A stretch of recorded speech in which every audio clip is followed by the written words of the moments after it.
안녕하세요. 김동섭입니다. 8월 8일 아침 시작하도록 하겠습니다. 오늘 새벽에 끝난 미국 시장은 하락 마감을 했는데요. 급락 후 반등 줬다가 다시 약세로 돌아서는 그런 상황인데요. 장 초반에는 굉장히 강했죠. 근데 그걸 다 상쇄시키고 다시 하락 쪽으로 기울어버린 상황이 됐습니다. 아시아 시장과 미국 시장이 장 초반에 상승하게 된 이유는 일본 중앙은행과 관련이 있습니다. 요 근래 시장은 미국의 경기 침체냐 일본의 엔캐리 트레이드냐 뭐 이런 얘기가 많았는데, 저는 미국 경기 침체는 아닐 거라고 얘기를 했잖아요.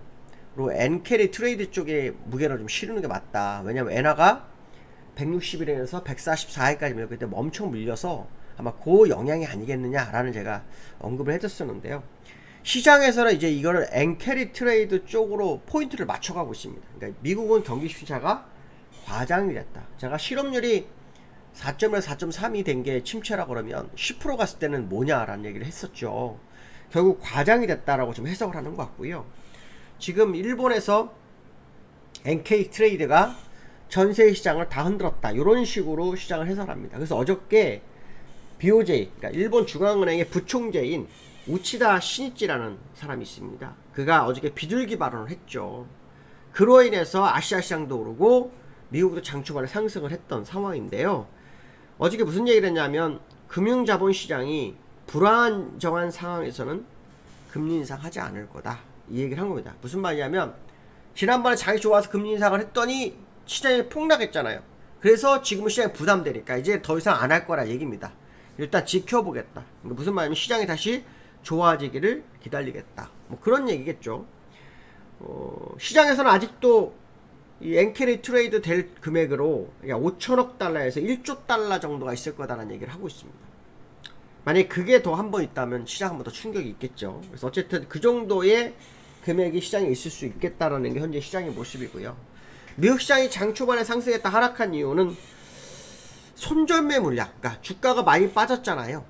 주가가 많이 빠진 거에 대한 손절매 물량이거나 아니면은 저점에 받은 사람이 반등했을 때 차익실을 했거나 둘 중에 하나라고 합니다. 근데 아직은 뭐 아무도 알 수 없는 그런 상황이다, 이렇게 보시면 될 것 같고요.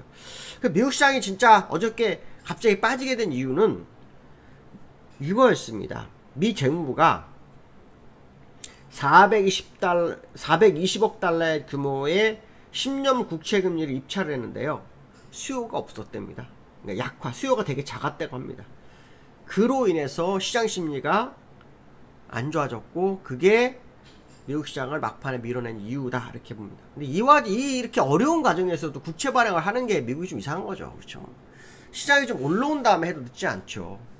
시장이 올라온 다음에 해도 늦지 않은데 미리 함으로 인해서 시장이 많이 빠진 상황이 아닐까, 뭐 그런 해석도 해봐야 될 것 같습니다. 미국 시장은 엔비디아가 5%가 빠졌고요. 테슬라가 4% 빠졌습니다.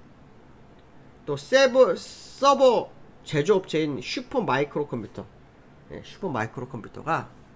2분기 실적에 발표가 됐는데요. 실망하는 상황이 됐고요. 그로 인해서 20% 정도 하락한 상황이 됐습니다. 시간에 지금 0.4% 하락하는데요.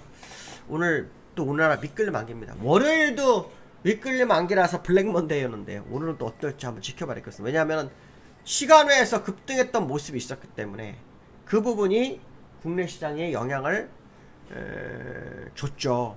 근데 그 부분이 다시 하락했기 때문에 오늘 우리나라 시장이 어떻게 되는지 봐야 되겠죠. 나스닥과 다우의 차트를 좀 보시면요. 다우는 뭐 월봉, 일봉 보시면 그냥 그 제자리 싸움 하고 있는 상황이죠. 그 자리에서 왔다 갔다 하는 모습이고요. 나스닥은 이틀 오르고 하루 살짝 올라가다 눌린 상황. 그러니까 결국 5일선을 돌파하는데 실패한 거죠.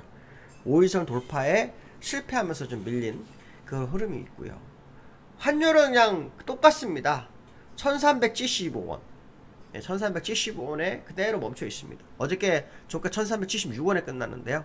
환율이 오는데 주가가 오르고 환율이 내리는데 주가가 내리고 뭐 이러니까 정신없죠. 이게 아마도 N달러 영향이라고 보시면 됩니다. N달러 영향을 보시면 되는데, N달러를 좀 보시면은 어떻게 됐을까요? 어저께 반등 한 2원 2.4% 1470원까지 올라왔고요. 5일선 위로 일단 올라왔습니다. 그래서 양은 종축에서 바닥이 좀 형성이 되는 그런 상황이 아닐까, 뭐 그런 해석을 해야 되겠죠. 엔비디아를 흐름을 좀 보시면은 엔비디아가 오늘 어땠습니까? 5% 빠졌습니다. 장 초반에는 4% 올랐었고요. 와, 그 다음에 5% 하락했습니다. 그러니까 10%가 움직인 겁니다. 10%. 예, 요즘 뭐 10% 아주 쉽게 움직입니다. 엔비디아가 아래. 이것도 지금 15% 빠졌다가 마이너스 6% 끝났거든요. 그래서 뭐 10%, 15%가 엔비디아 엄청 움직이는 상황인데요. 일단 114불 정도 거래되고 있는 것으로 보입니다.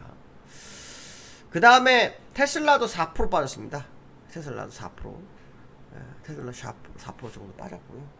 다 5일선을 돌파하는데 실패한 상황입니다. 예.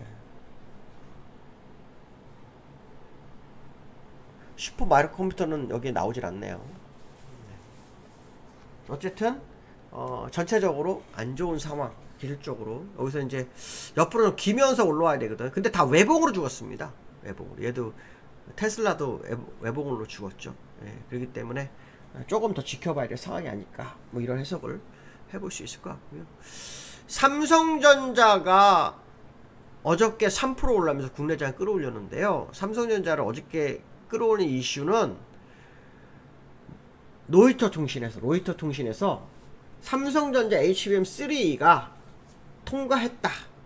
그러니까 엔비디아 품질 테스트 통과했다. 이 뉴스가 나왔고요. 거기서 8단은 통과됐는데 12단은 통과 못했다. 뭐 이런 얘기가 나옵니다. 그러면서 이 삼성전자를 끌어올렸는데요. 오늘 또 흔들릴 확률이 높죠. 엔비디아가 빠지니까요. 예, 오늘 이번 달 말에 엔비디아 실적 발표가 있는데요. 엔비디아 실적이 어떨지 되게 중요하겠죠. 예, 삼성전자가 일단 뭐 4분기에 8단짜리 납품 시작할 거다라는 뉴스가 나왔고요. 그로 인해서 뭐 시장은 삼성전자의 기대감이 있을 수 있죠. 삼성전자 솔직히 말해서 외국인들은 잔뜩 사놨거든요. 그렇기 때문에 지금 이제 여기서 올라가는 게 맞는데 어떻게 할지 좀 봐야 되겠죠. 삼성전자. 그래서 올라가는 게 맞는다고 판단하는데요. 한 번 더 지켜봐야 될 것 같습니다. 어제 수급도 별거 없었던 것 같아요. 삼성전자. 어제 수급 보시면 외국인만 100만주 샀고 기관은 팔았네요. 기관이 연일 파네요. 그렇죠? 기관이 연일 파는 그런 모습이고요. 코스피는 외국인들이 팔고 있을 때 개인들이 4조를 샀습니다. 4조. 외국인과 기관이 팔 때 개인 혼자 4조를 바쳤습니다. 어떻게 보면 굉장히 뭐 강심장이라고 할 수도 있는데요. 솔직히 말해서 외국인과 기관이 팔면 살 수 있는 사람은 개인밖에 없는 거죠. 개인이 팔면 외국인과 기관이 받아주고, 이거는 수급의 어떤 뭐 제로섬 게임이기 때문에 그건 어쩔 수 없는 건데요. 어쨌든 개인들이 받아줬다는 거죠. 여기서 중요한 것은 뭐냐면 이 받아주는 과정 속에서 신용융자 잔고가 늘은 종목이 있는데요. 그 두 종목이 삼성전자와 하이닉스입니다. 특히 요번에 4조 정도 매수한 거에 64%는 삼성전자고요. 거의 신용융자가 약 5,900억이 들어갔고요. 하이닉스에는 4,200억 정도가 들어갔다 합니다. 그러니까 삼성전자 하이닉스를 왕창 샀다는 거죠. 결국 AI가 결국 시장이 대세가 될 거라고 생각하는 거고, 삼성전자 HBM의 기대감이 여전히 있다. 이런 해석을 할 수 있겠죠. 그래서 코스피는 일단 외국인과 기관은 일단 매도를 했지만 개인이 샀고, 또 삼성전자 하이닉스를 외국인과 기관은 약간 떨어냈지만 개인들이 살면서 시장을 방어해준 그런 형태의 모습을 가지고 있다 봐야 되겠죠. 삼성전자도 개파락이 지금 2개가 있거든요. 그리고 코스피도 지금 보시면 개파락이 지금 큰 게 지금 4개가 있어요. 그래서 제가 볼 때 오늘 약간 눌릴 수 있긴 한데요. 눌릴 수 있긴 하겠지만 일단 추세를 복귀 시도를 하기 시작했다라고 판단한다면 지금 자리 뭐 나쁘지 않을 것 같다 생각도 좀 드는 상황이다. 이렇게 보시면 될 것 같습니다. 오늘 여기까지 하겠습니다. 감사합니다.